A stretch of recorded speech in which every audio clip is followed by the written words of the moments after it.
Miongoni mwa taarifa ambazo zilikuwa zikienea kwenye mitandao ya kijamii hapa nchini ni kuhusiana na hii taarifa ambayo inamuhusu msanii Ommy Dimpoz kutimuliwa kwenye ofisi za GSM. Hii ni taarifa ambayo iliweza kuchapishwa na content creator kuanzia siku ya jana na ilienea kwenye mitandao ya kijamii, na wengi wakawa wamekosa majibu kamili kama ni kweli kama ni kweli Ommy Dimpoz ametimuliwa ofisi za GSM. Kwa nini, ama ni sababu ipi ambayo ilipelekea watu kuzungumza hayo maneno na kuyaeneza kupitia mitandao ya kijamii kabla mwenyewe hajatolea ufafanuzi zaidi? Kabla ufafanuzi ambao ameutoa Ommy Dimpoz, naomba nikupitishe kule ambako haya maneno yalianzia. Ilianza posti ya Barnabas ambayo Juma Lokole aliishia kwenye akaunti yake ya Instagram kwa kuposti huu ujumbe na baadaye kuandikia caption ambayo nitakuja kuisoma hapo baadaye.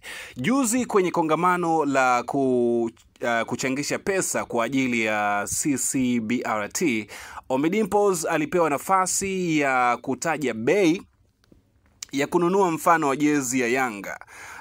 Wakitarajia angetaja bei ya juu, lakini ghafla alisema kama ingekuwa jezi ya Simba angeweza kuchanga hata zaidi ya shilingi milioni 100, na akamtaka Baba Levo na Mwijaku kama wanataka hiyo pesa basi walete jezi ya Simba.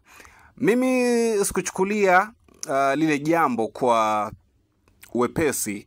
Niliwaza zaidi mkataba uliopo ni kati ya GSM Foundation plus CCBRT plus Utoporo.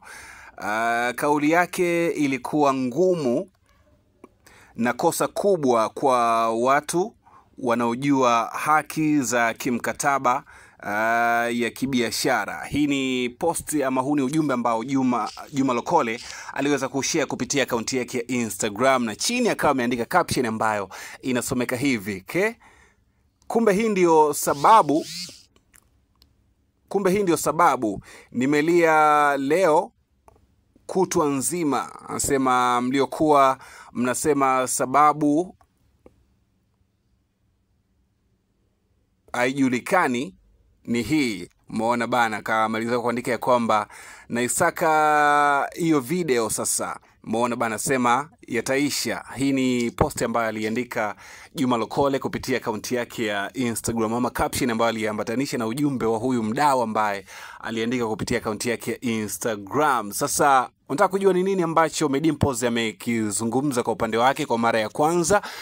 Bana, taarifa hii ndio taarifa ambayo imetolewa na Ommy Dimpoz kuhusiana na baada ya taarifa ambazo zimeenea za kufukuzwa ofisini na GSM. Ommy Dimpoz ameandika hivi: sasa itakuwaje na mtaani kulivyo kugumu, kuimba kwenyewe nimeshasahau verse, yani umri huu na kwenda VETA kweli. Akawa ameandika hivyo na akawa ameweka alama ya question mark, ni alama ya kuuliza. Sasa hiki ndicho ambacho amekizungumza msanii Ommy Dimpoz kuhusiana na taarifa ambazo zilikuwa zikienea kwenye mitandao ya kijamii, yeye kutimuliwa ofisini na GSM. So pengine hajafukuzwa, na yeye imekuwa kama surprise kwake kutokana na kile ambacho amekiandika hapa kwenye akaunti ya Instagram. Mimi naitwa Manon na hii ni Dream TV. Usisahau kusubscribe, lakini pia usisahau kutembelea mitandao yetu ya kijamii huko TikTok pamoja na Instagram ni @DreamTVTZ. YouTube ni Dream TV TZ. Until next time, tutakutana hapa kwa ajili ya kuendelea kuhabarishana mambo mengi zaidi kuhusiana na entertainment pamoja na vitu vingine ambavyo ni vya kidunia. Bye bye.